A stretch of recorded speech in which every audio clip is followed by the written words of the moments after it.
directeur d'un master design, art et médias, et il est l'auteur en 2014 d'un livre qui s'intitule « À quoi tient le design ?» qui a été repris pour la conférence de ce soir et que donc dont tu vas parler au moins partiellement.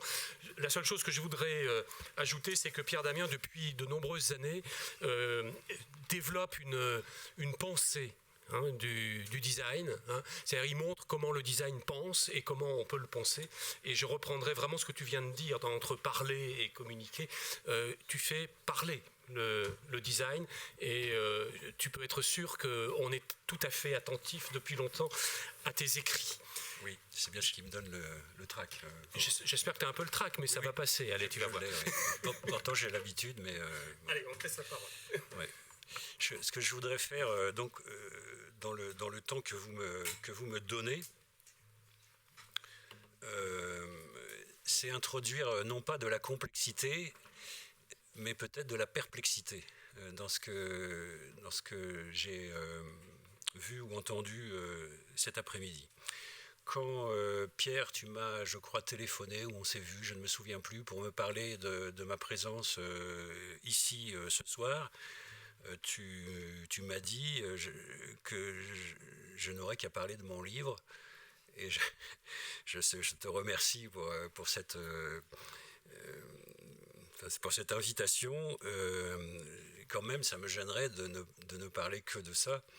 Et donc, je vais m'en inspirer, mais pas forcément le reprendre intégralement sur l'ensemble du design. Quand même, je le décris un tout petit peu, je ne l'ai pas amené. C'est un objet éditorial. C'est un boîtier composé de 6 fascicules qui sont à peu près de même taille, donc ça a été très travaillé dans l'écriture.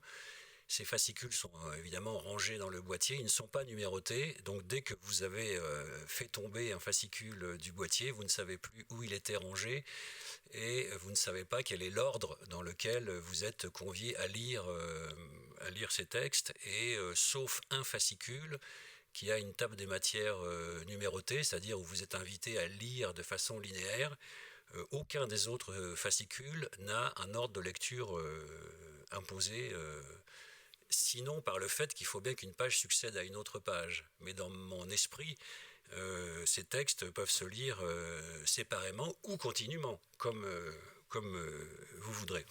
Dans les 6 fascicules, il y en a un qui est plus particulièrement consacré à, je ne sais pas comment dire, la signalétique, que j'ai intitulé ce fascicule « Vitrine, signaux, logos ». Donc c'est une vue quand même assez large de problèmes qui peuvent intéresser,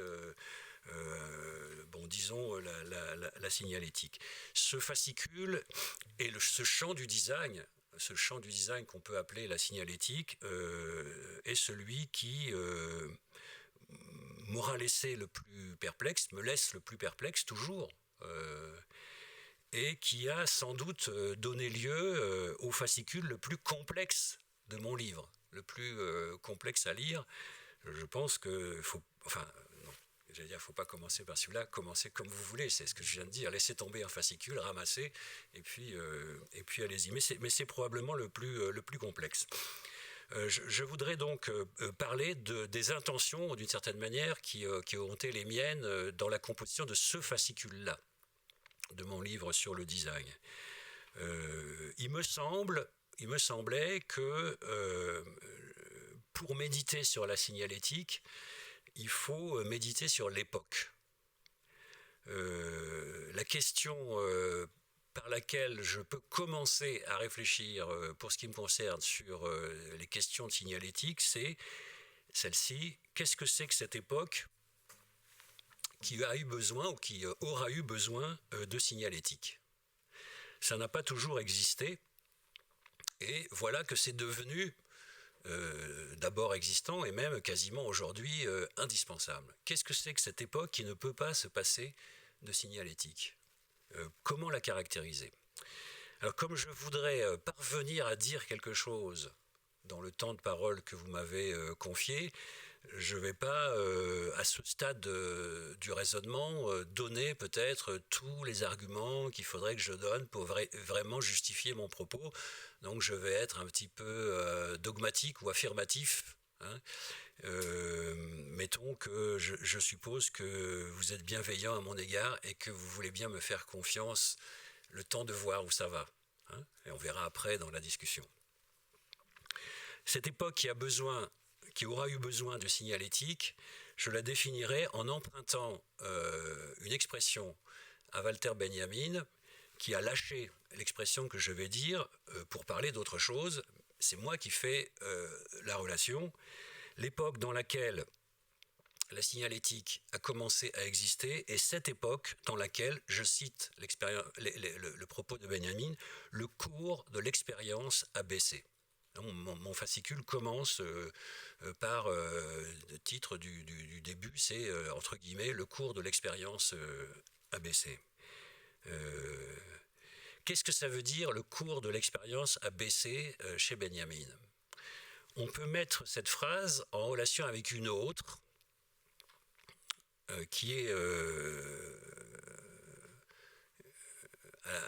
vient à l'issue, disons, de l'explication que Benjamin lui-même donne à sa propre phrase.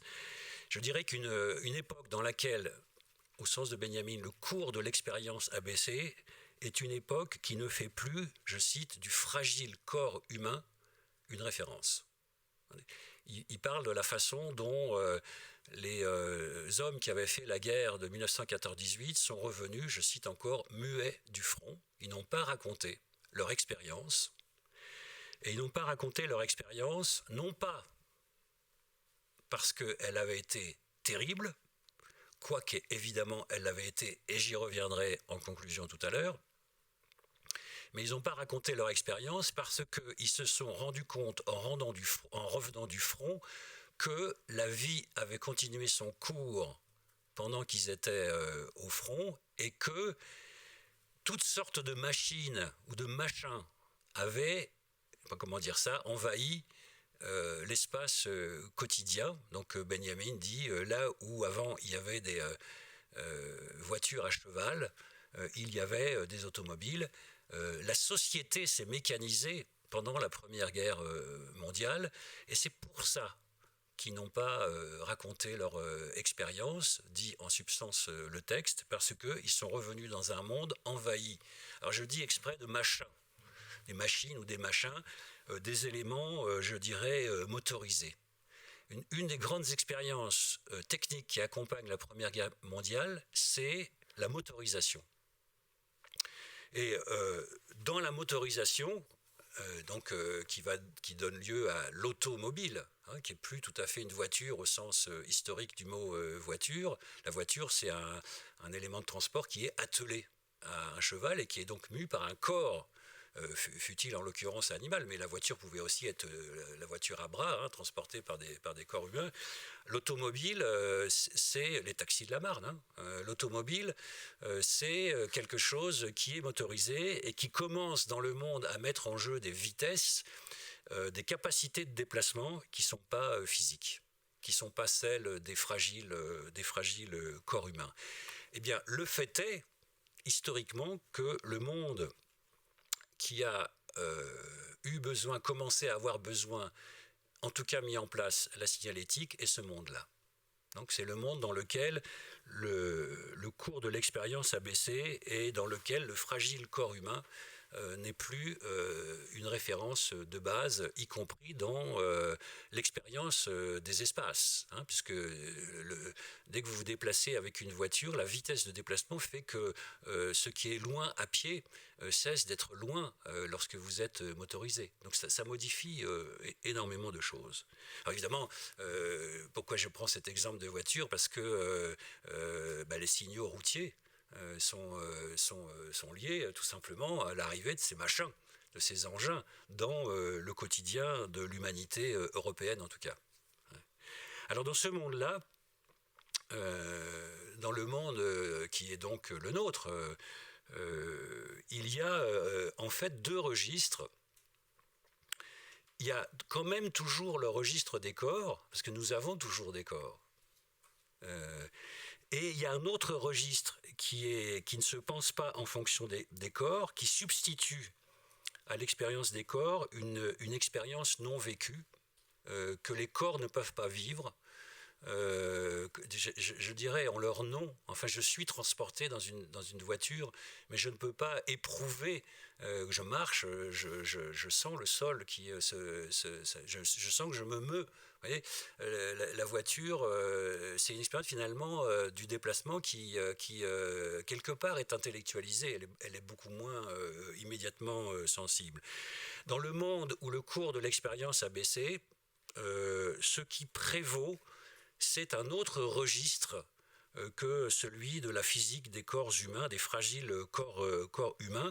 Et donc l'expérience qui se substitue à l'expérience, si j'ose dire, le cours d'expérience a baissé, la nouvelle expérience, son caractère majeur, c'est qu'elle n'est pas vécue, en un certain sens de cette expression, elle est indirectement vécue, si vous voulez, mais ce qui compte surtout, c'est que dans ce monde-là, c'est le registre du non-vécu qui prévaut sur le registre du vécu.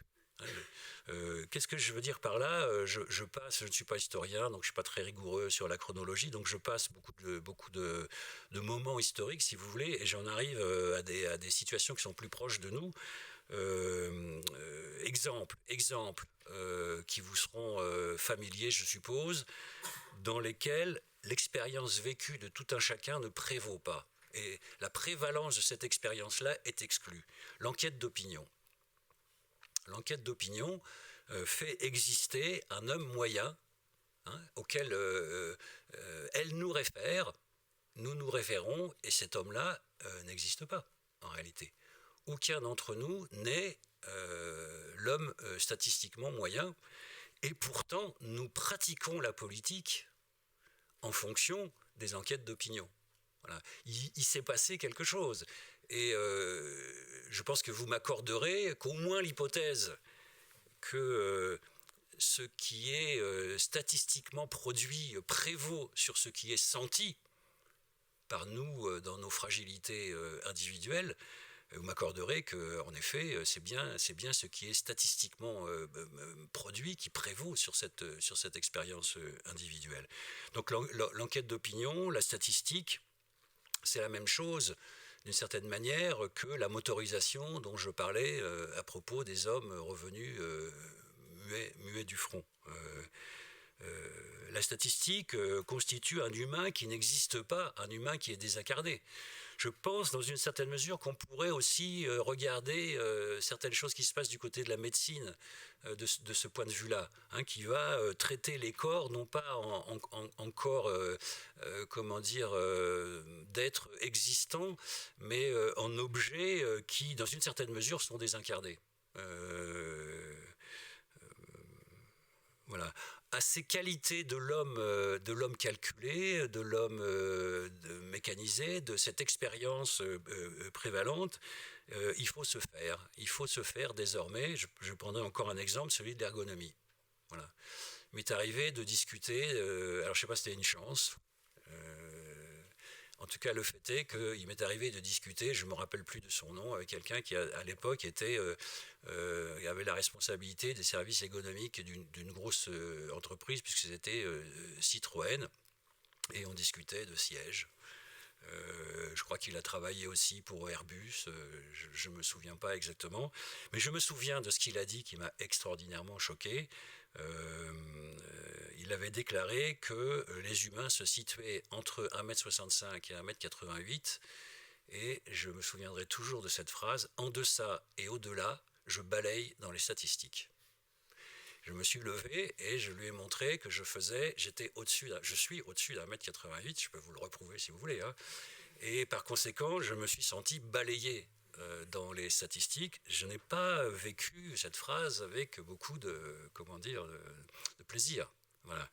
Mais en revanche, j'en éprouve les conséquences à chaque fois que je prends un TGV ou un avion, puisque étant légèrement au-dessus, étant quand même un être humain, j'espère, Et moi, j'ai la chance de me frotter les genoux sur le siège devant et de ne pas supporter 3 heures d'avion, je craque. Hein, voilà. Et pourtant, j'existe. Voilà. Alors l'ergonomie ne tient pas compte de moi, ce qui me gêne quand même terriblement. Et je ne peux rien contre ça. Il faut que je m'y fasse. Voilà. Il faudra bien que je m'y fasse si je veux me déplacer comme les humains d'aujourd'hui. C'est ça que je veux dire en disant l'expérience de référence, l'expérience qui prévaut, c'est pas celle de nos corps. Alors je vais revenir tout à l'heure sur l'une des qualités de ce monde dans lequel l'expérience qui prévaut, ou le champ d'expérience qui prévaut, n'est pas le champ des corps. C'est cette qualité à laquelle je voudrais arriver, si vous voulez, dans mon exposé de ce soir, sur laquelle je voudrais réussir petit à petit à attirer votre attention. Avant, je voudrais à la fois prendre encore un exemple et en même temps prendre un exemple qui va me faire avancer d'un petit pas dans ma description ou dans mon analyse. Je voudrais dire qu'aujourd'hui, dans le monde très signalisé où je me déplace, par exemple, à l'intérieur de ma voiture, je fréquente nombre de panneaux dont je dirais, ça c'est...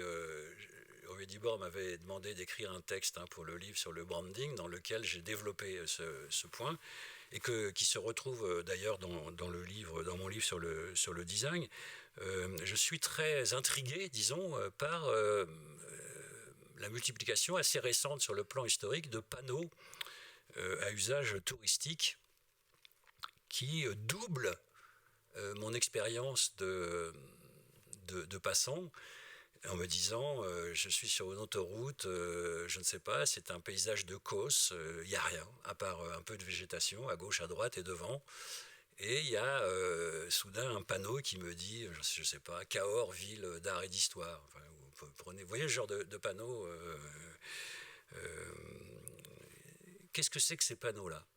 Qu'est-ce que ça vient faire dans mon déplacement? Pourquoi ils n'ont pas de fonction de gestion de la circulation, ils me protègent de rien.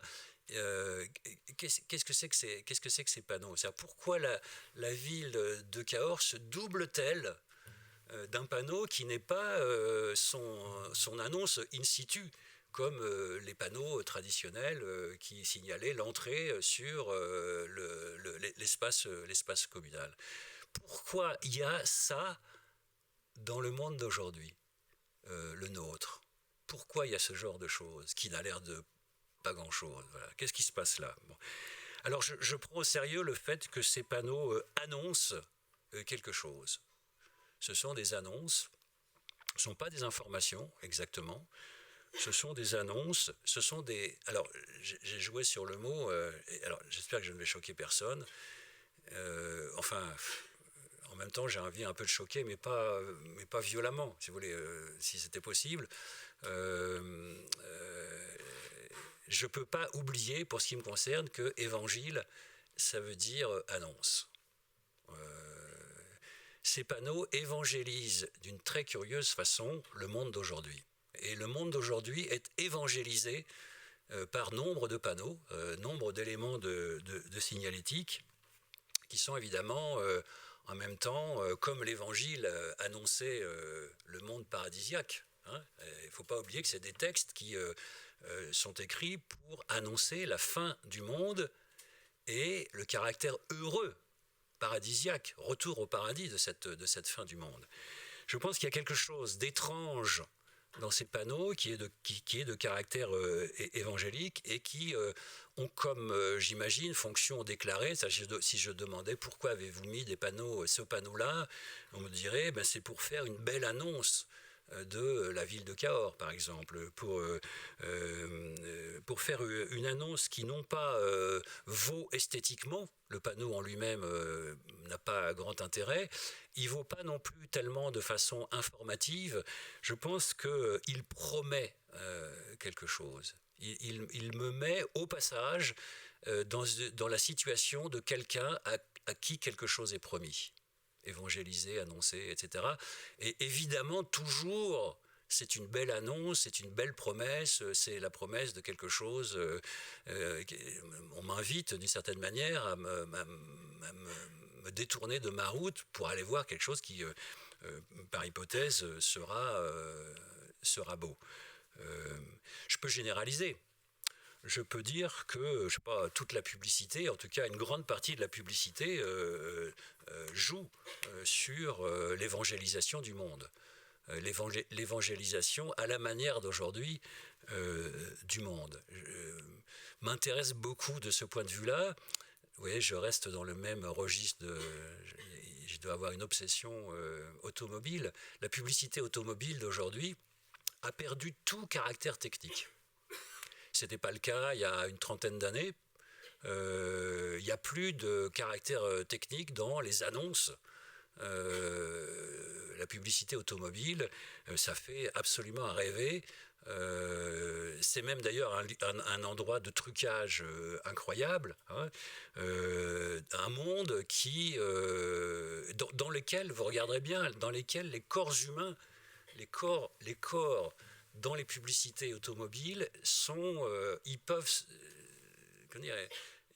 ils sont presque angéliques. Ils peuvent être transparents, ils peuvent s'élever dans les cieux, ils ne sont pas pesants. C'est un peu la même chose pour les publicités sur les parfums, où il y a quelque chose de très évangélique là-dedans. Alors, voilà, nous sommes dans un monde qui a peut-être cette double caractère d'avoir substitué une expérience non physique à l'expérience des corps, expérience mécanisée avec des vitesses qui ne sont pas des vitesses. Il faut avoir un corps prothétisé pour être dans ce monde-là. C'est le premier caractère que j'essaie de dire tout à l'heure. Et puis nous sommes dans un monde dans lequel beaucoup de promesses, beaucoup d'annonces, quelque chose comme une étrange évangélisation, au fond, autour de nous, ne cesse d'avoir lieu. Bien, ça serait pour la description. Alors maintenant que j'ai dit ça, je voudrais passer au deuxième point, au fond, du raisonnement que je suis en train de construire. Et je voudrais vous demander de bien vouloir constater avec moi un point historique qui peut-être, quand je vais le dire, va vous surprendre. Néanmoins, historiquement, je constate que c'est contemporain.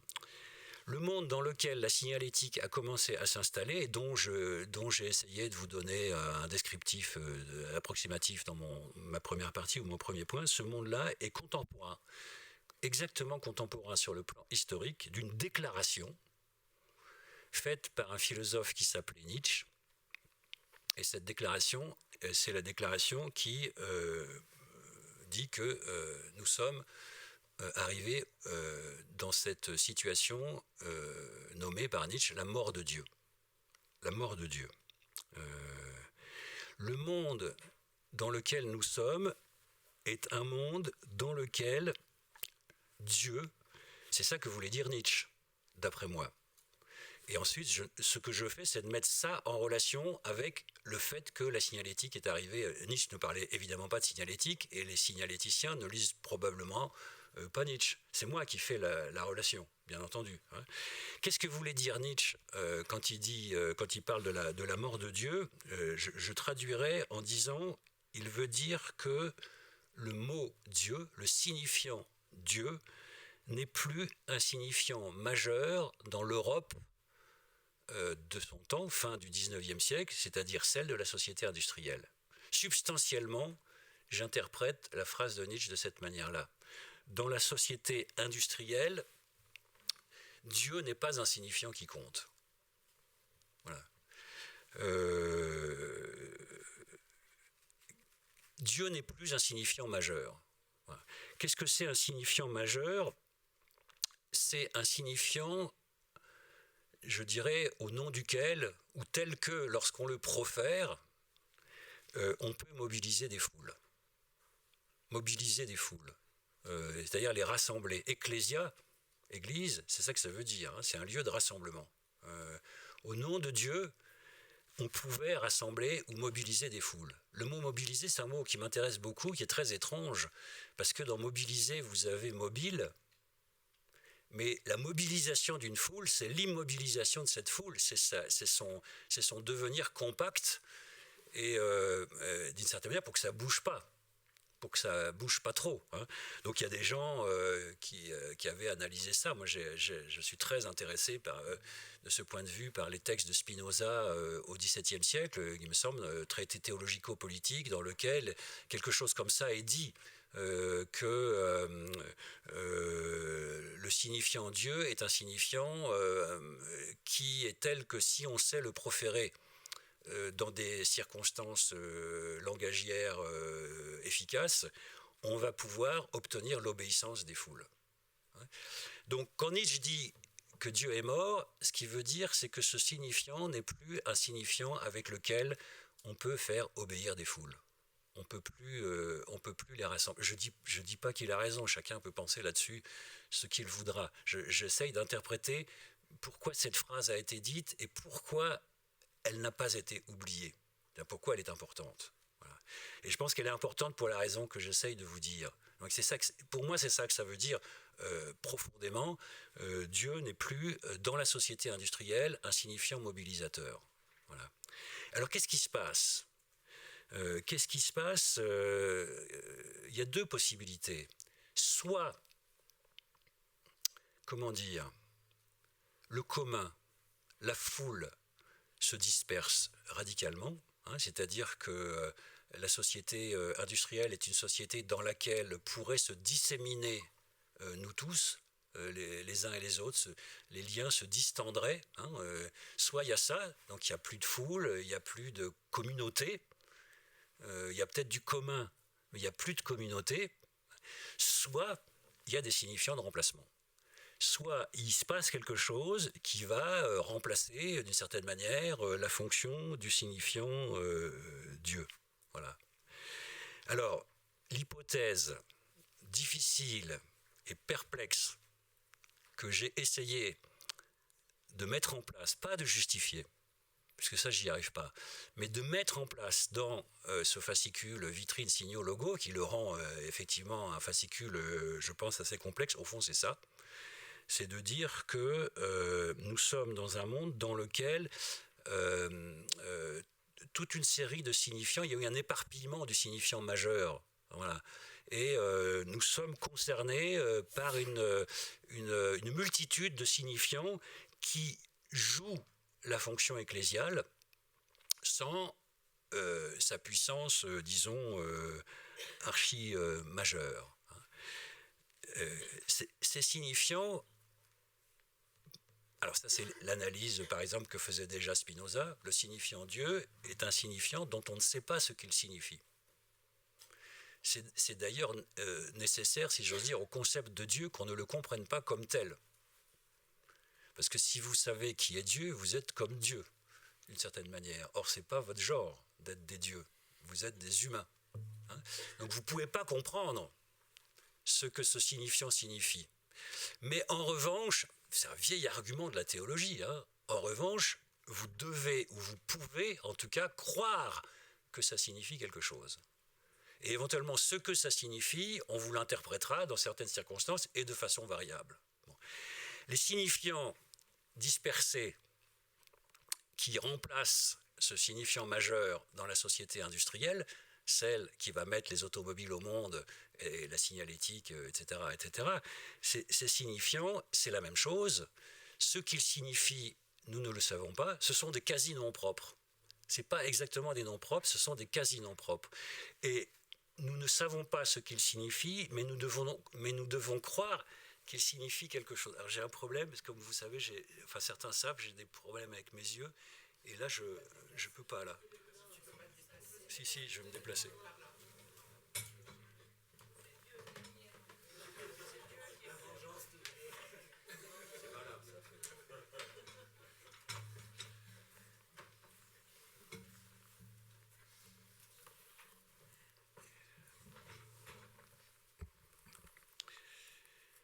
Oui, alors je parlais du fait que quelque chose s'est substitué. Ouais, peut-être je pourrais dire les choses tout simplement en disant il n'y a pas de société qui puisse se passer de croyance.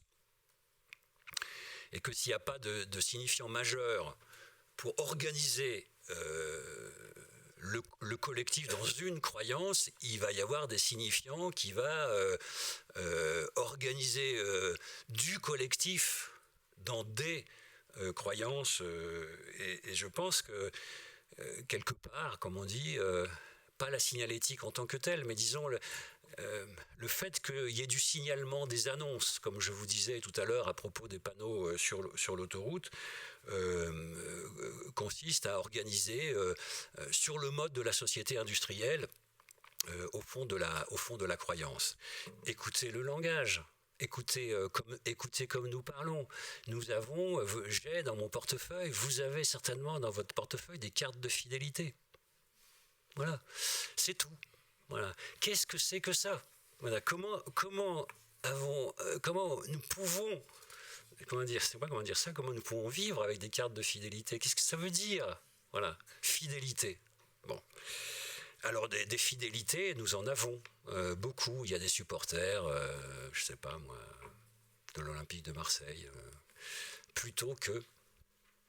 Bon, il y a les produits dérivés qui sont des signes de croyance, dans une certaine mesure. Alors pas toujours, pas ceux que vous faites ici, mais bon, on peut quand même réfléchir sur les maillots, les t-shirts, enfin vous voyez, des choses comme ça. Il y a d'autres croyances, par exemple, on croit que Mac c'est mieux que Windows, ou l'inverse, etc. Alors que le cœur technologique, la réalité matérielle des objets, au fond c'est la même. Les distinctions sur le plan technique sont cosmétiques.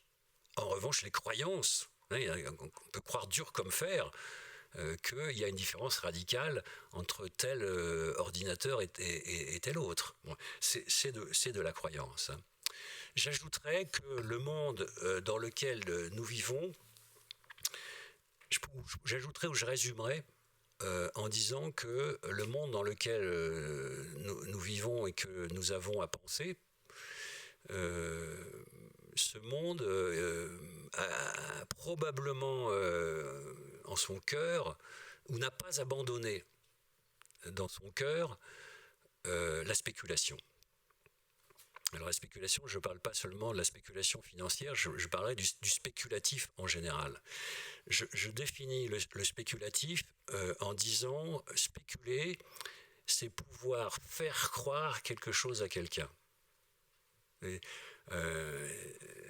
C'est un problème qui a touché l'histoire de l'art au XXe siècle, ça. L'histoire de ce que nous entendons par art a quand même été perturbée au XXe siècle par un événement incroyable qui est le ready-made. Voilà. Le ready-made, moi, je l'interprète comme étant une opération spéculative en art. C'est-à-dire, un objet d'usage, je te dis que c'est une œuvre d'art.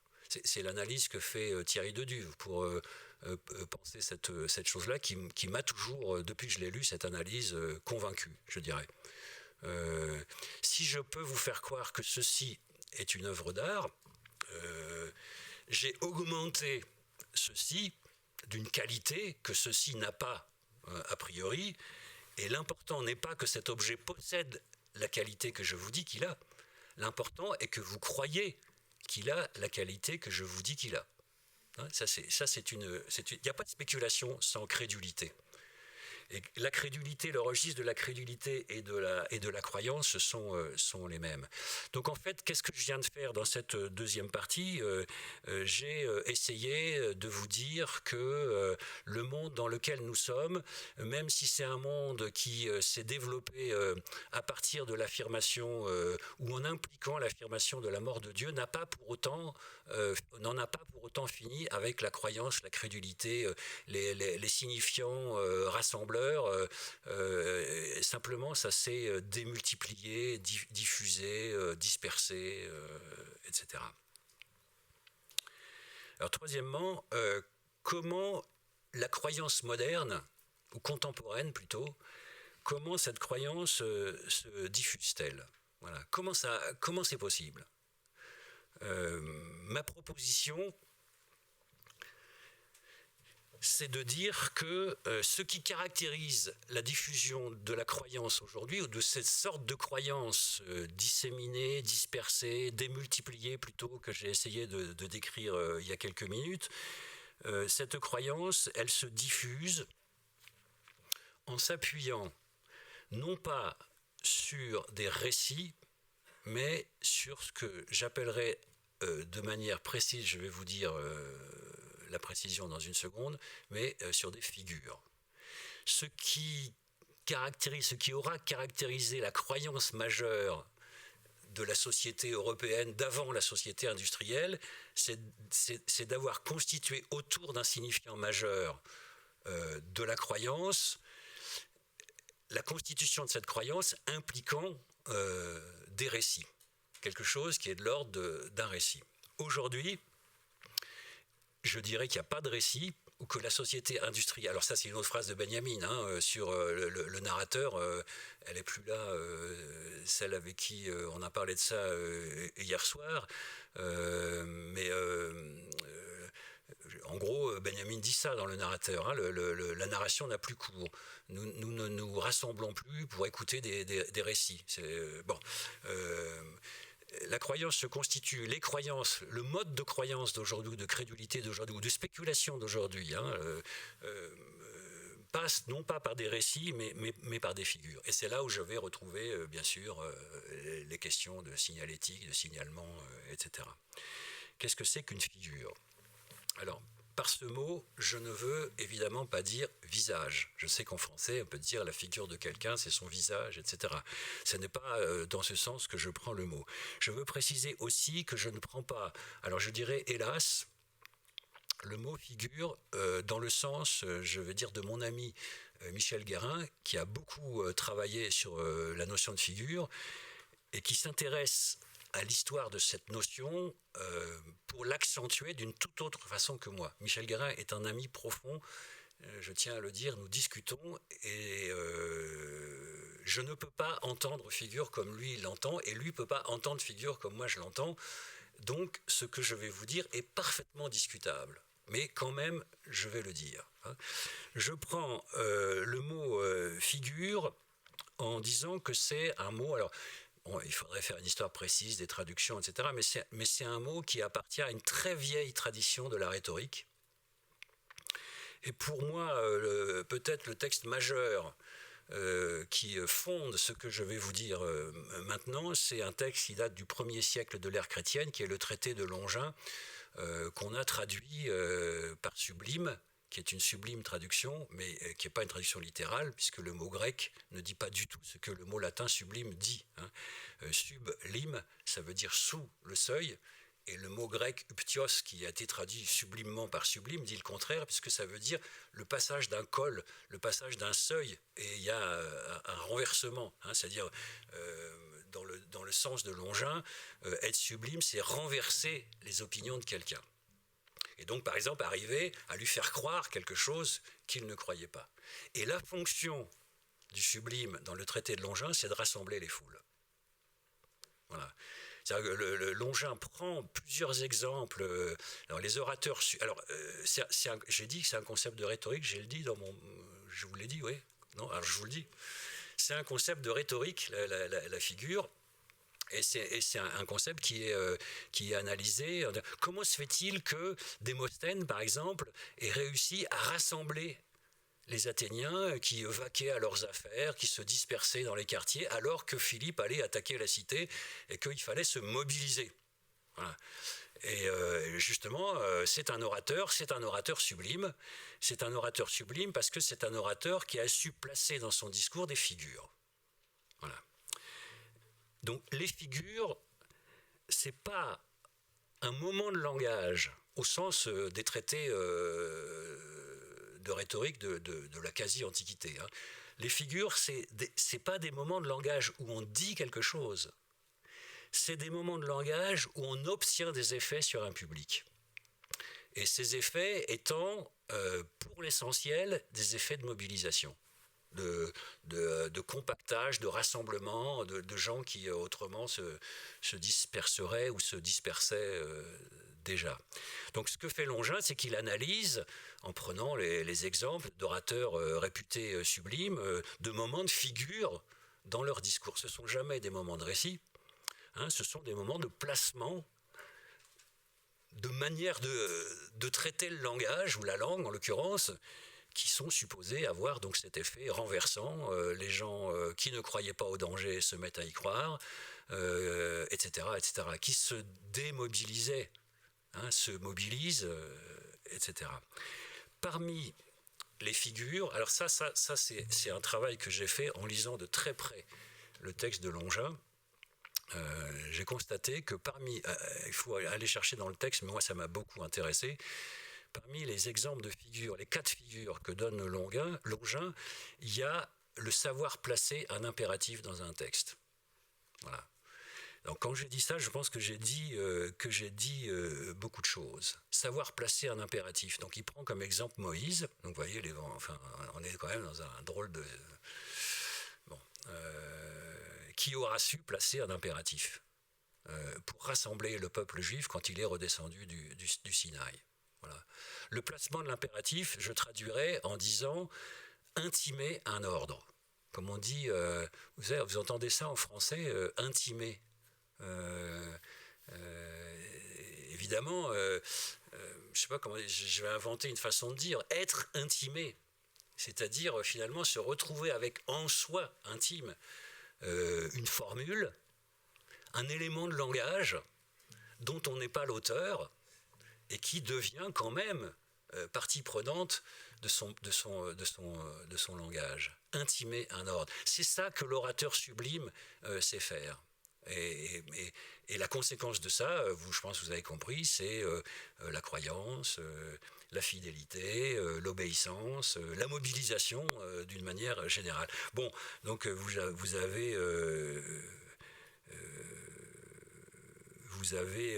compris, je suppose, ma proposition est de dire le logo d'aujourd'hui, le logotype d'aujourd'hui est une figure comme la rhétorique d'autrefois, ça intime un ordre, et ça ne dit pas quelque chose, on est bien d'accord, hein, mais bon, ça place dans l'expérience que nous avons en général, disons, du langage, de l'expressivité d'une manière générale, l'intimation d'un ordre, voilà. Et finalement, nous nous rassemblons pour aller faire nos courses à Auchan avec son logo, qui est une espèce de lieu de croyance, lieu de rassemblement, etc.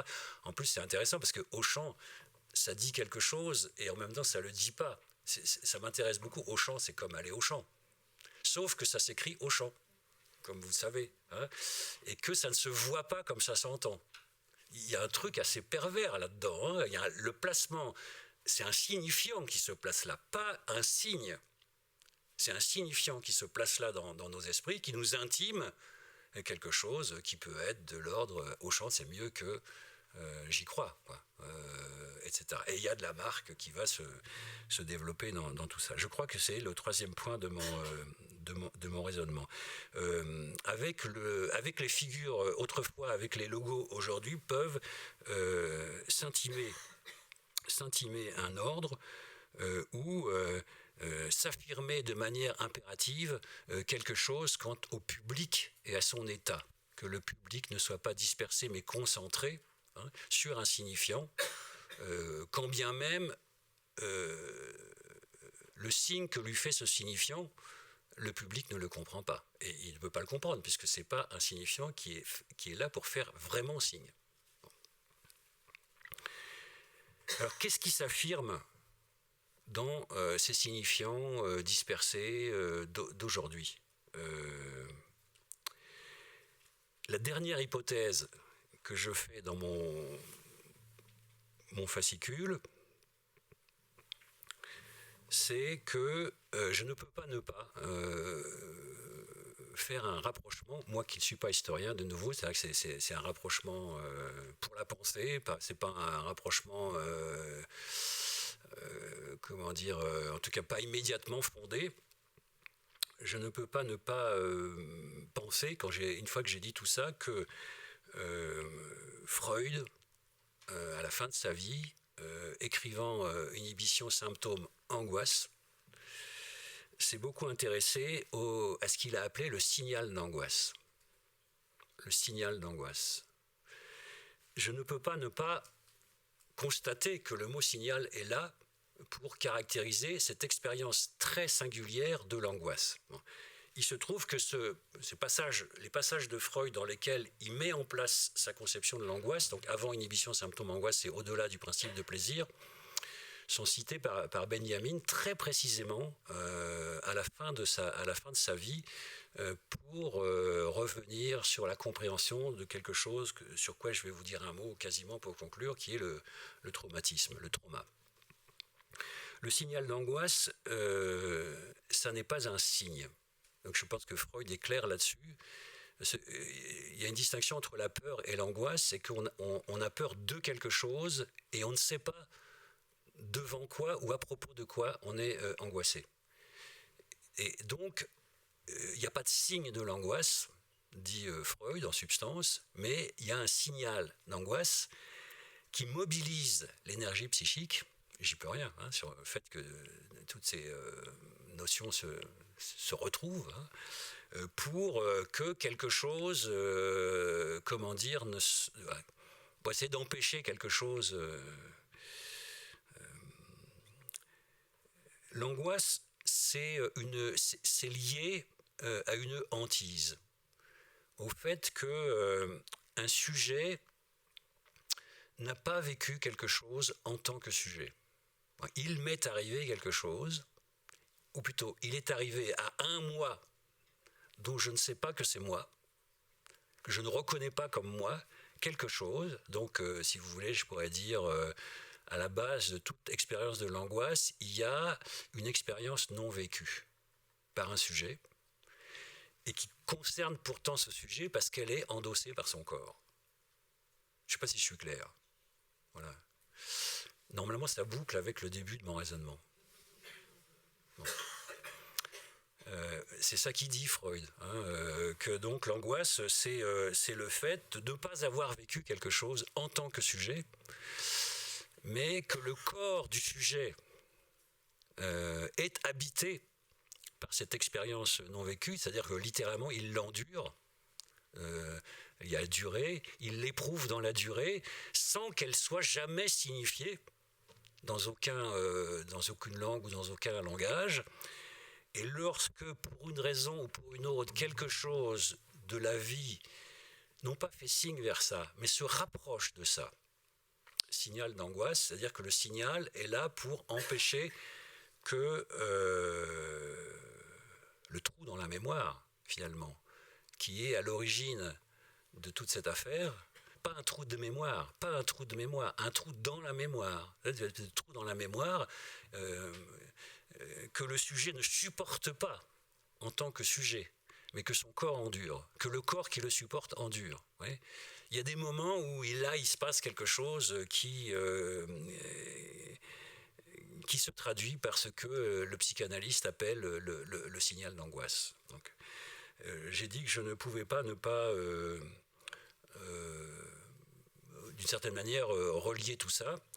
Et donc, ma proposition pour réfléchir, alors qui est une proposition qui a introduit énormément de perplexité dans ce qui vous intéresse plus immédiatement, c'est que le monde dans lequel la signalétique s'est développée est probablement, qui a besoin de signaux, est probablement un monde qui est radicalement concerné par l'angoisse.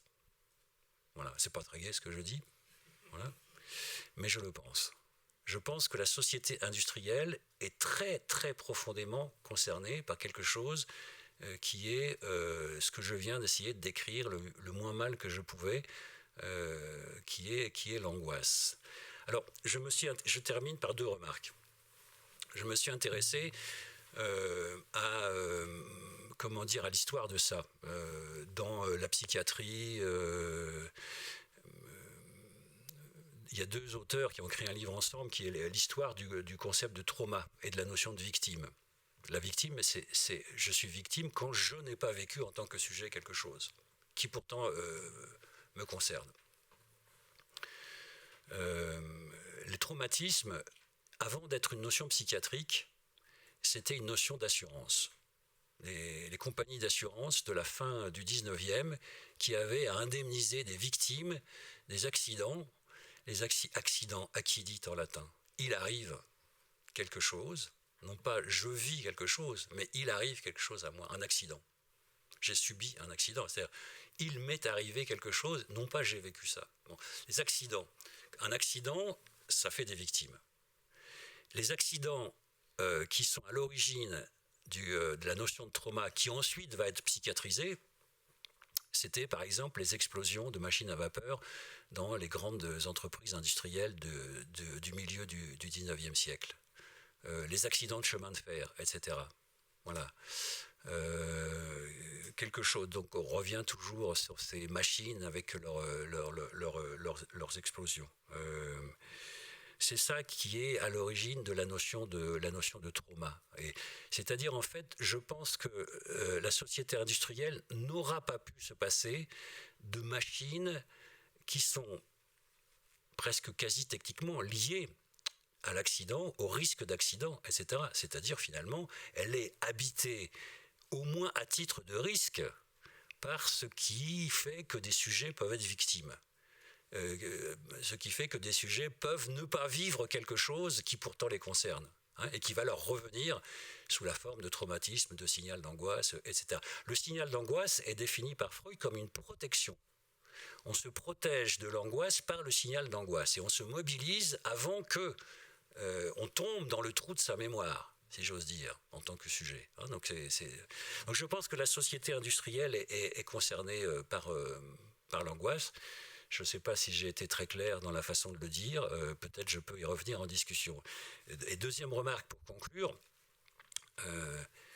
la société non industrielle, les sociétés pré-industrielles ne sont pas concernées par l'angoisse, elles n'ont pas au cœur de leur technique des machines qui sont capables de faire des victimes, au sens que j'ai essayé de dire rapidement, elles reposent sur d'autres techniques.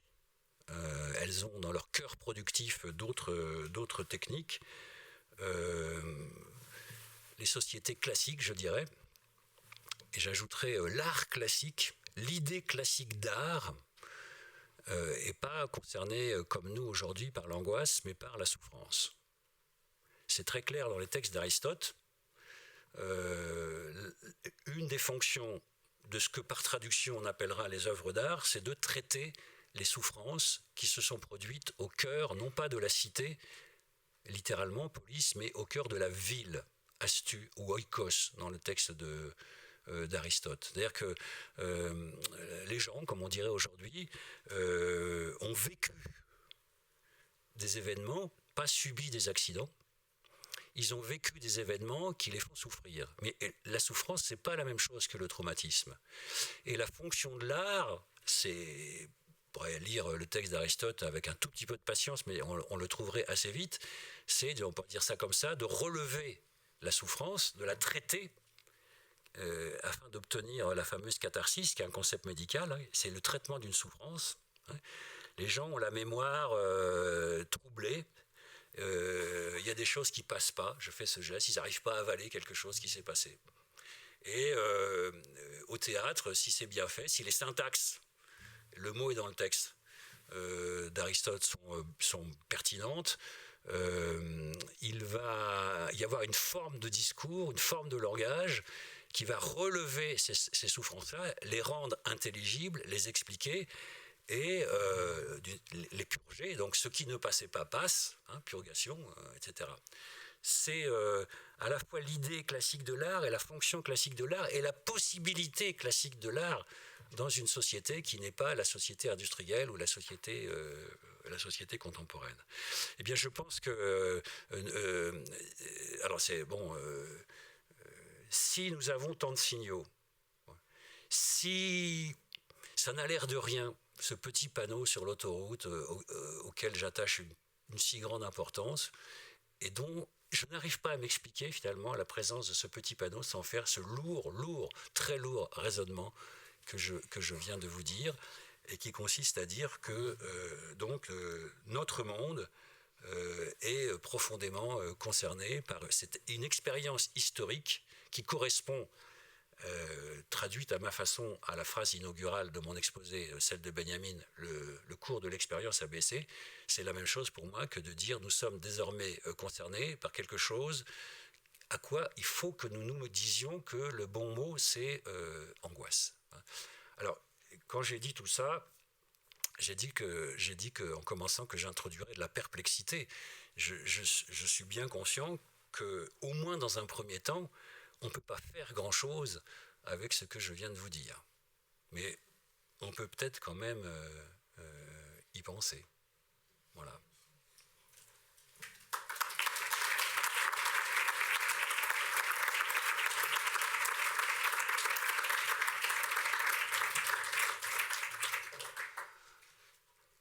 Qu'est-ce qu'on fait maintenant? Il y a des questions ou je m'en vais?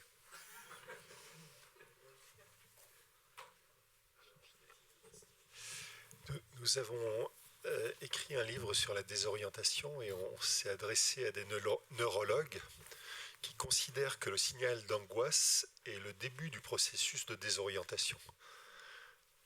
C'est ce qui déclenche la désorientation, ce qui veut bien dire qu'il faut mettre de la signalisation. Qu'il faut mettre de la signalisation. On a écrit ce livre ensemble, alors j'ai le droit de dire aussi quelque chose sur ça, mais c'est plutôt une paraphrase peut-être que j'ose faire.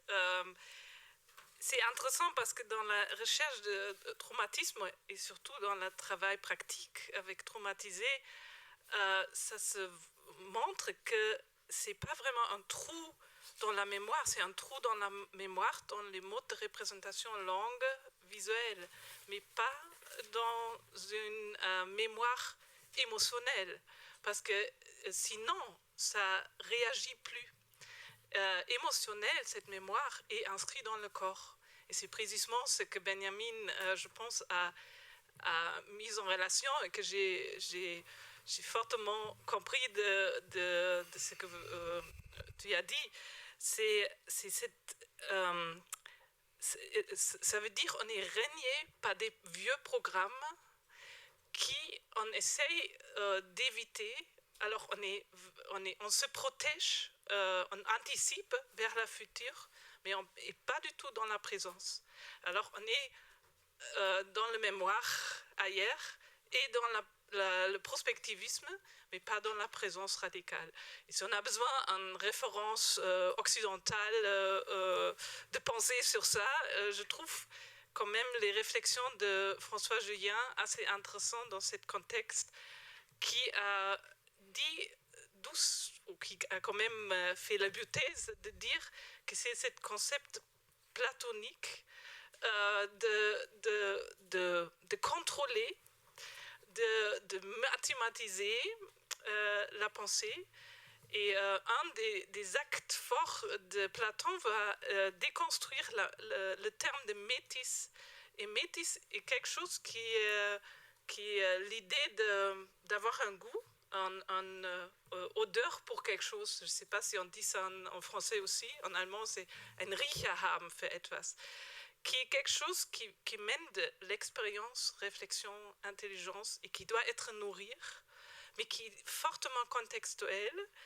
Et je trouve ça, tu as juste dit que ce n'est pas applicable, je trouve ça absolument applicable, ou j'espère que c'était en ailleurs de votre concept de système signalétique ici, de dire il faut faire, il faut représenter, mais au sens de faire présence à l'information, penser, comprendre, mais donner la présence physique et intellectuelle aux informations. Ça veut dire l'orientation, ce n'est pas quelque chose précisément on suit pour se... non, je cherche le mot que tu as utilisé, mais quelque chose qui donne l'ordre à s'orienter, mais qui invite à penser pour s'orienter. Alors, pour être précisément, se remettre dans la situation. Bon, je ne vais pas vraiment répondre. Je vais dire qu'en vous écoutant, j'ai pensé à 3 choses, ou 3 ou 4. Bon, la première, c'est qu'en fait, j'aurais dû m'exprimer plus précisément. Je ne voulais pas faire réfléchir sur toute signalétique possible, mais sur celle qui te fait tellement, qui te met en colère, quoi, celle du branding. Que les choses soient claires. Je ne voulais pas dire que, par exemple, que tout signe dans ce que tu appelles langage visuel serait un signal au sens que j'ai essayé de faire un petit peu entendre. Donc il faut que je précise ça. Tout de même. Alors la deuxième chose que je voudrais rappeler dans l'espèce de raisonnement que je vous ai proposé, de mon point de vue, il y a un moment important, je sais pas si, qui est que après la mort de Dieu, pour aller très vite, etc., donc dans cette société qui ne fait plus de Dieu un signifiant majeur, il n'y a pas de récit. C'est-à-dire que des signifiants éclatés se sont substitués à ce signifiant majeur, mais il ne s'est pas substitué de récit. Il n'y a plus que des figures, c'est-à-dire des éléments de langage qui ont des effets, mais pas de sens. En tout cas, qui ne racontent pas quelque chose. Je n'ai pas parlé parce que j'ai voulu rester dans le temps, mais il y a un concept très intéressant pour moi que j'ai lu dans un texte de Fredric Jameson, l'américain, au détour d'un texte sur la vidéo, il donne une définition du logo qui est pour moi décisive, dont je parle un peu dans le fascicule, qui est de dire c'est un signal narratif. Le logo, c'est un signal narratif. Mais qu'est-ce que ça veut dire, signal narratif ? Je comprends cette expression dans le contexte de Fredric Jameson. Moi, je l'ai interprété en tout cas de cette manière-là. C'est un peu comme un embrayage sur une automobile qui patine. C'est-à-dire qu'on passe une vitesse, mais ça n'accroche pas et ça n'embraye pas. Donc le signal narratif, ce n'est pas un signe, c'est quelque chose qui enclenche de la narration et ça ne tient pas. Ça se retire. Donc l'exemple, je l'ai donné rapidement, pour moi, c'est pas un exemple de Jameson, c'est moi qui le prends, Auchan. Il y a un signal narratif, c'est-à-dire ça enclenche Auchan, le champêtre, et ça ne tient pas, parce que Auchan se trouve dans un endroit, c'est goudronné de partout, il n'y a pas d'herbe, etc. C'est tout sauf les champs. Voilà. Et donc, ça patine, la narration n'a pas lieu. Donc, ces signifiants-là qui ont une fonction de croyance, etc., ils ne sont pas soutenus par des récits. Et donc, troisièmement, qu'est-ce qui les soutient ? C'est là qu'il y a quelque chose qui serait de l'ordre, qui a à voir peut-être avec l'angoisse, c'est-à-dire que ceux qui intiment l'ordre, ou les puissances qui intiment l'ordre, peut-être qu'elles sont dans une espèce de, je ne sais pas comment dire ça, de crainte terrible. Le terrible, c'est ce qu'analyse, comment obtenir des effets terribles qui serait la vacuité du signifiant. C'est-à-dire qu'on découvre que ça ne veut rien dire, ça ne dit rien et ça ne veut rien dire. Donc évidemment, quand je dis ça, je libère de l'espace pour ceux qui travaillent dans une autre logique, d'avoir quelque chose à dire. Voilà. Mais si on fait circuler un signifiant alors qu'on ne sait pas quoi dire, qu'il n'y a rien qui soutient, sinon le signifiant. Donc la grande crainte, c'est finalement que, au nom du signifiant mobilisateur, pour lesquels il y a des cartes de fidélité, etc., il ne se présente jamais rien. C'est-à-dire, si on appelle ce nom, il n'y a rien qui se présente. La société des signifiants que je critique, c'est une société anonyme. Personne ne se présentera au nom d'Auchan. Voilà. Et ça, c'est très important pour comprendre le raisonnement. Ce qui m'intéresserait, c'est dans ce descriptif-là, dans ce monde-là, qu'est-ce qui, pour vous, le rôle du design ? Puisque, d'une certaine manière, Dieu a été remplacé par la publicité, parce que ce que vous décrivez, pour moi, ce n'est pas vraiment la signalétique. Le panneau d'autoroute n'est pas le panneau fonctionnel qui dit 50 km pour aller à Cahors, mais est un rajout publicitaire qui veut dire que Cahors, au-delà d'être à 50 km, a telle ou telle valeur. C'est le lieu d'une promesse. La fidélité est un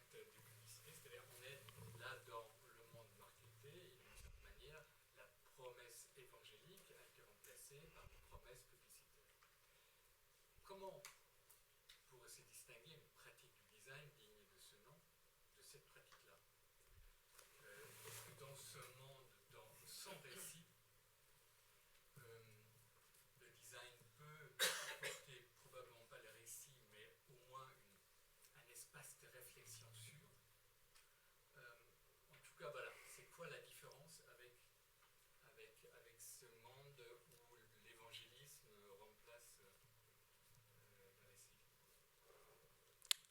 Eh bien, je ne sais pas. Je vous avais dit que tout ça me laissait perplexe. Voilà. Quand même, je vais essayer de vous dire deux choses.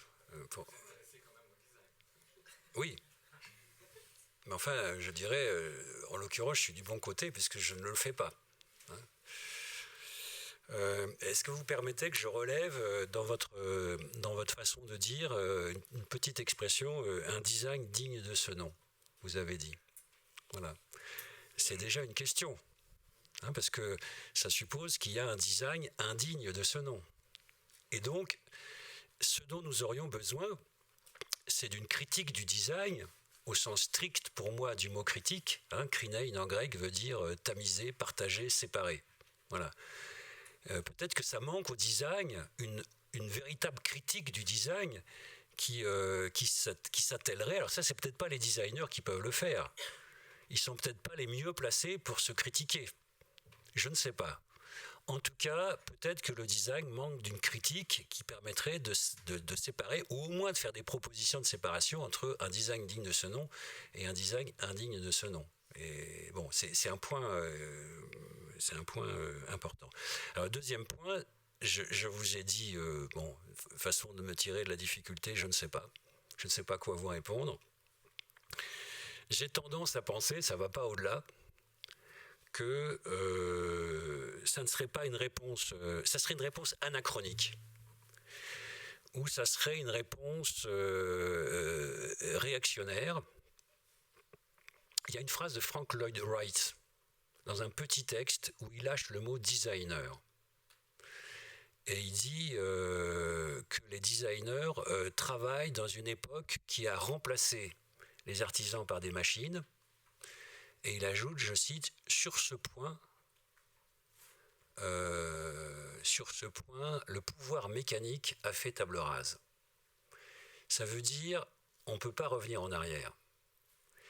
Ça veut dire que, pour moi, quand le design s'est appelé lui-même, pas quand on a appelé le design, mais quand il s'est appelé lui-même, quand il a dit, lui, comment il entendait son propre nom, dans un certain nombre de textes qu'on peut lire, il me semble que, donc, je peux dire que quand le design s'est appelé lui-même, jamais il n'a dit, avec le design, on pourra revenir au monde d'avant.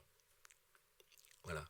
C'est-à-dire que le design, depuis qu'il porte son nom, n'est pas réactionnaire. Je dirais c'est un fait historique qu'il faut penser. Voilà. Donc, si je conclus un tout petit peu le raisonnement que je viens d'entamer, je dirais que dans la situation que j'essaye de décrire comme je peux, où l'angoisse a remplacé la souffrance, enfin bon, une solution tentante, mais qui ne serait pas une solution, parce qu'elle serait réactionnaire, donc elle n'intéresserait pas un design digne de ce nom, ça serait de fabriquer du récit artificiel. C'est-à-dire, puisqu'il n'y a pas de récit, tout ça, ce n'est pas soutenu par des récits, la tentation, c'est de faire du pseudo-récit, quoi. C'est-à-dire de ne pas affronter l'état du monde.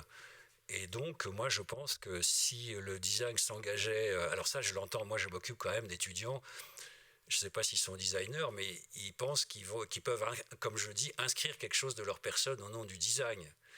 Et ils sont quand même très tentés de raconter des histoires, de soutenir leurs objets par des histoires, et je pense qu'ils ont tort. Voilà.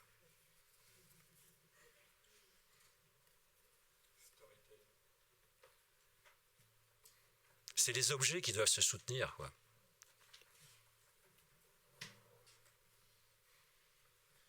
Alors, juste une remarque, ça me semble assez intéressant aussi de noter que la publicité dans les années 80 et 90 s'est constamment revendiquée de la rhétorique et des figures, de la production de figures de style, figures de rhétorique par l'image, et que par la suite, j'ai l'impression que le marketing dans les années 90 et 2000 c'est quant à lui beaucoup revendiqué de la production de récits sous l'espèce du storytelling qui qui est pour le marketing quand même. Absolument. Une revendication forte à cet endroit précis du récit, de l'histoire, de la narration, qui nous est constamment présenté comme étant le Graal même de ces gens-là. S'il y a un lieu réactionnaire au sens que je viens de dire, qui est non seulement qui est tenté par le récit, mais qui succombe à la tentation du récit, c'est bien en effet les publicités. C'est-à-dire le moindre petit film publicitaire succombe à la tentation de faire du récit, mais comme le dit fort justement Frederick Jameson, c'est pas par hasard qu'il lâche cette définition du logo dans un texte sur la vidéo.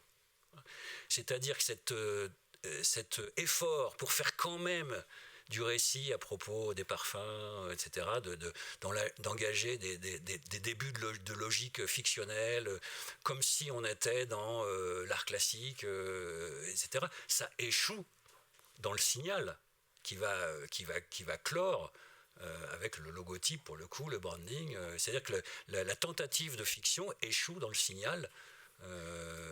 D'où l'expression, je pense, un signal narratif que je trouve tellement intéressante.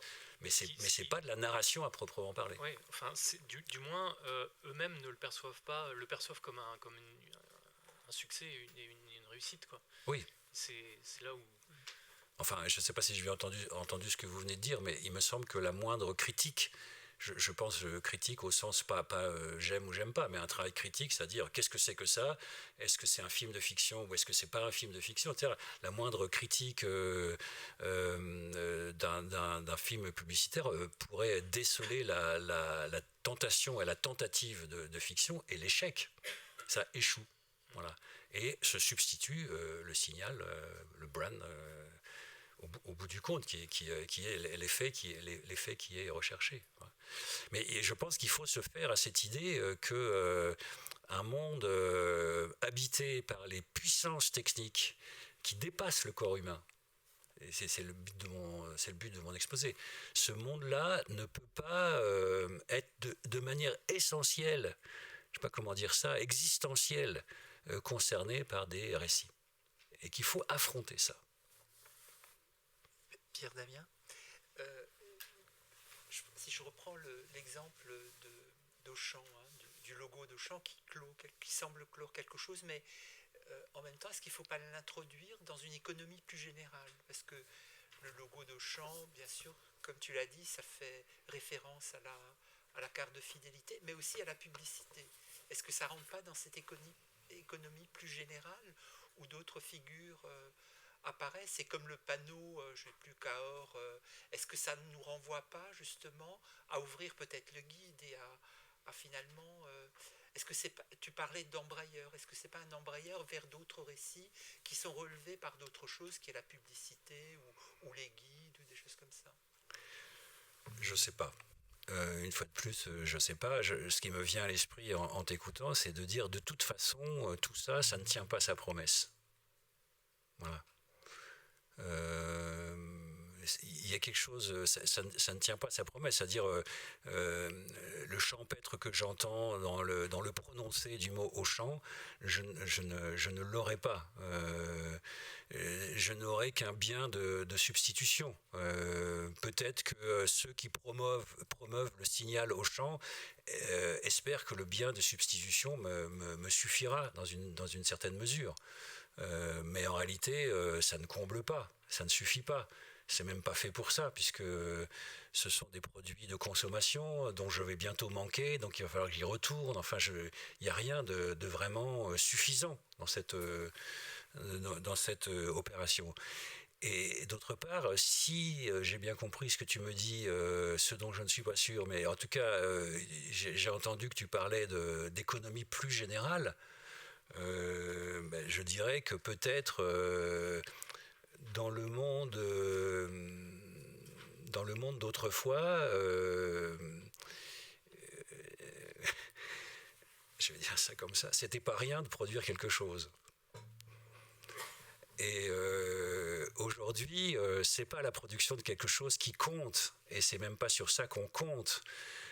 Peut-être que ce monde, cette économie du monde dans laquelle nous nous trouvons, ce sur quoi elle compte, c'est pas sur les choses qu'elle produit, c'est sur les pseudo-signes, les signaux qu'elle lâche, quoi.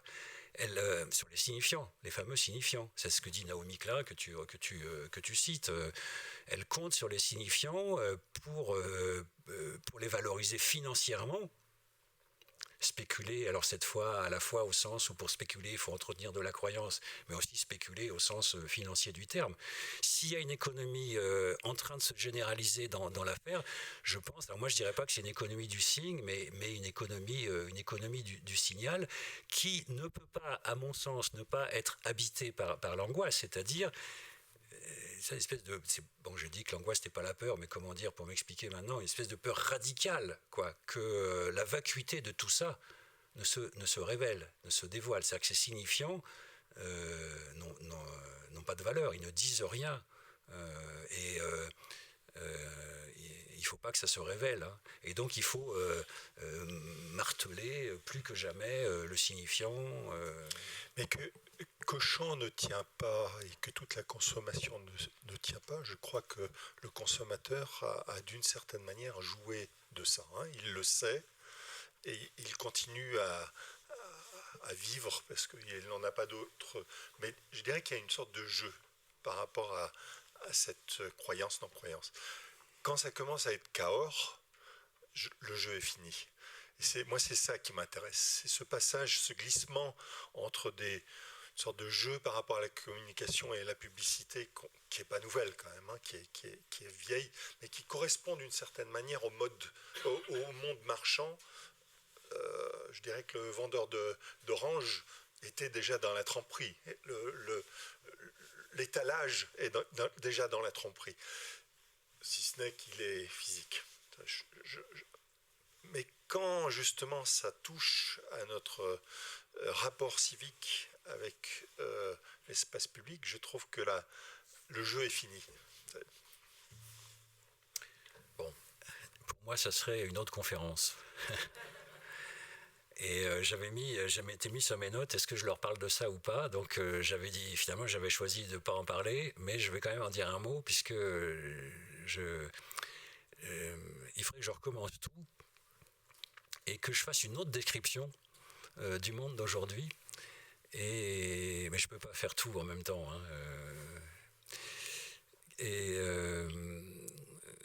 L'un des traits, alors comment ça se cohère avec tout ce que j'ai essayé de vous dire ce soir, c'est ça que je ne peux pas dire en trop peu de temps. Mais l'un des traits aussi du monde dans lequel il y a tout ce que j'ai essayé de dire ce soir, c'est la disparition d'une distinction historique jusqu'alors capitale entre non, je vais le dire comme ça. La disparition d'une notion historique jusqu'alors capitale qui est celle stricto sensu d'espace public. Il n'y a plus d'espace, ou quasiment plus d'espace public aujourd'hui. Il y a des espaces que nous appelons publics parce que nous ne faisons pas attention à ce que nous disons. Ce que nous appelons espace public aujourd'hui, c'est ce que Hannah Arendt appelait, non pas des espaces publics, mais des espaces sociaux, qu'elle définit dans une phrase dans La crise de la culture en disant « ce sont des espaces ni privés ni publics ». Donc des espaces négativement qualifiés, c'est-à-dire dans l'espace privé, le rapport humain essentiel, c'est on peut se toucher. Un espace privé, c'est un espace dans lequel nous sommes là parce que, enfin comment dire ça, nous pouvons nous toucher. L'expérience, la relation foncière de l'espace privé, c'est la relation tactile, la caresse, je sais pas, porter son bébé, enfin s'embrasser, etc. Enfin avoir soin des corps. Bon. Et l'espace public tel que le définit Hannah Arendt, c'est précisément un espace qui est public parce qu'il n'est pas privé. C'est-à-dire que là, surtout, on ne se touche pas. On est à distance et on se parle. C'est un lieu de parole.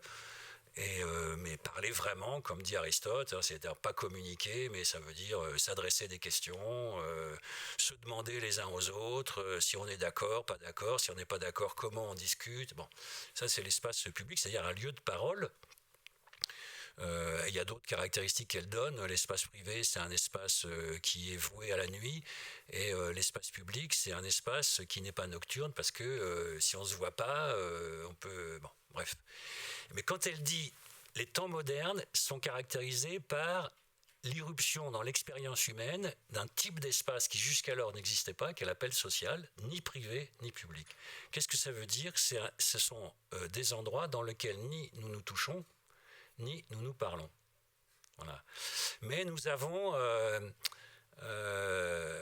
alors, qu'est-ce qui se substitue à cette parole ? De la communication. Avec la caissière du supermarché, je n'ai pas de relation privée, et je ne lui parle pas au sens public du terme, donc il y a une espèce de langage qui est ni l'un ni l'autre. Et je crois que, ce que j'ai lu, pour moi, en tout cas, je tire peut-être sûrement le texte d'Hannah Arendt, mais c'est que le monde donc, dans lequel a proliféré la motorisation, les signaux, ça c'est moi qui rajoute, c'est aussi un monde dans lequel, au fond, l'espace public est remplacé par l'espace social qui lui-même envahit l'espace privé. Puisque la communication, il n'y a plus de murs pour séparer, nous avons tous des modems, des téléphones, etc. C'est-à-dire l'extérieur, le monde social est présent. Donc ça, c'est un point, je pense important, qui est en fait ce que nous traitons beaucoup, ce sont la socialisation des espaces et non pas leur caractère proprement public. Je voudrais revenir sur ton fameux panneau Cahors, il va rentrer dans les annales. Il y a 2 points de vue. Je sais où il est, il existe. Je n'en doute pas. Observation sur le terrain participante. Il y a 2 points de vue qu'on peut avoir aussi. D'abord, c'est celui de l'ingénieur. Pour l'ingénieur, ce panneau a une utilité, c'est une fonction purement mécanique. Souvent, c'est de rompre la monotonie, donc d'éviter l'accident. Et ça, c'est une fonction intéressante parce que tu représentes Cahors ou Albi ou n'importe quoi, il faut que ça attire l'attention, donc le conducteur ne va pas continuer à s'endormir petit à petit. Et puis il y a un deuxième point qui est intéressant, qu'on voit nous plutôt dans les sciences de la communication, c'est qu'il y a une volonté de saturation du paysage en information pour donner l'impression au conducteur qu'on lui donne un service. Ça, c'est ce qu'affirment les sociétés, mais on peut se demander la question, pourquoi est-ce qu'on a besoin de tant d'informations ? Et là, l'explication que tu nous as apportée tout à l'heure, parce qu'il y a une angoisse sur le fond et que cette information est censée pallier, autant que faire se peut, cette angoisse, me paraît être assez intéressante.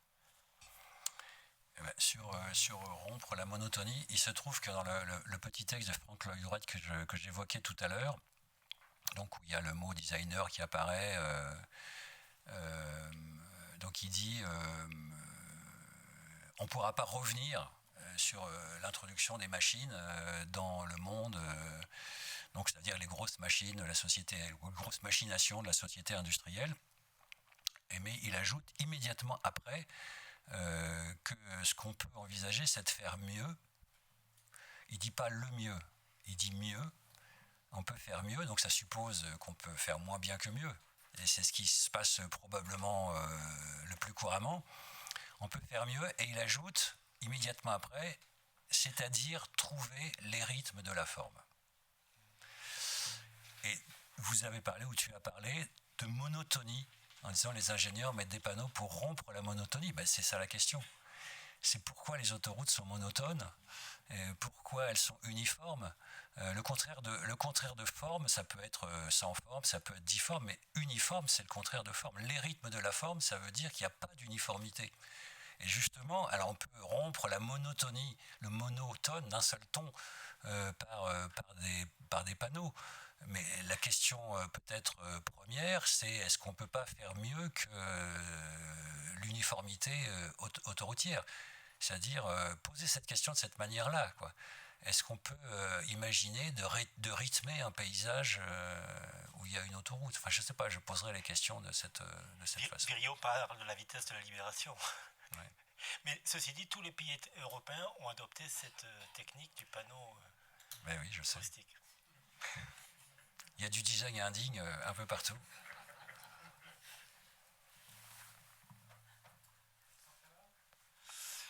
Merci beaucoup Pierre Damien.